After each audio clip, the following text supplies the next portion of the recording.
आपल्या सनातन धर्माच्या नियमानुसार गेल्या 62 वर्षापासून हा अविरत चालत आलेला अखंड हरिनाम सप्ताह विश्व शांतीसाठी या ठिकाणी चाललेला गावकऱ्यांचा प्रयत्न,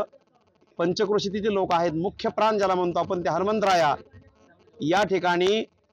आढळ अशी श्रद्धा त्या हनुमंतरायावरती असल्यामुळं चैत्रवद्य प्रतिपदेपासून हा सप्ताह सुरू होतो आणि चैत्रवद्य अष्टमीला म्हणजेच आज जी अष्टमी आहे या दिवशी दक्षिण गंगेचं म्हणजे गोदावरीचं पाणी आणलं जातं अगदी सोहळ्यामध्ये आणि त्यांना कुणीही स्पर्श करत नाही, पायात चप्पल नसते, एवढ्या उन्हाचं ते पाणी आणतात आणि त्या पाण्याचा अभिषेक मारुतीरायाला होतो आणि 11 वाजताच का असं म्हटल्यामुळे त्याचं कारण असं आहे की जी तिथी जितक्या वेळ आहे त्या तिथीला महत्व आहे. आपल्याकडे काही गोष्टी तिथीनुसार असतात